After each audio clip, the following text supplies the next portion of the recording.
Operation સિંદૂર હેઠળ ભારતીય સેનાએ પાકિસ્તાનના છુપાયેલા 9 આતંકવાદી ઠેકાણાઓ પર મિસાઇલોથી હુમલો કર્યો છે। આ હુમલામાં ઘણા આતંકવાદીઓ માર્યા ગયા હોવાના અહેવાલ છે। ભારતીય સેનાની આ કાર્યવાહી મામલે દેશમાંથી અનેક દિગ્ગજોની પ્રતિક્રિયાઓ સામે આવી રહી છે। ત્યારે વિવિધ ભારત દ્વારા એર સ્ટ્રાઇકને લઈને મોરારી બાપુએ ચાલુ કથા દરમિયાન પ્રતિક્રિયા આપી છે, જેમાં ભારત પર આતંકી હુમલો કરનારાઓને મોરારી બાપુએ જણાવ્યું કે આ તો માત્ર પ્રયોગ છે, તેમજ પાકિસ્તાનને આ જવાબ આપવા માટે તેમણે પીએમ મોદીને અભિનંદન પાઠવ્યા હતા। આ સાથે તેમણે દેશના સંરક્ષણ મંત્રી રાજનાથસિંહ અને ગૃહમંત્રી અમિત શાહ તેમજ જળ, થલ અને વાયુસેનાના ત્રણેય પાંખને બિરદાવ્યા હતા। તેમજ મોરારી બાપુએ જણાવ્યું હતું કે ભારતીય સેનાએ જે પ્રયોગ કર્યો છે તે પાકિસ્તાન કે પાકિસ્તાની સેના પર નહીં, પરંતુ આતંકવાદી અને તેમના આકાઓ પર પ્રયોગ કર્યો છે।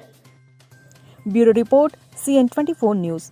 હવે જુઓ દેશ દુનિયાની તમામ ખબરો તમારી આંગળીના ટેરવે।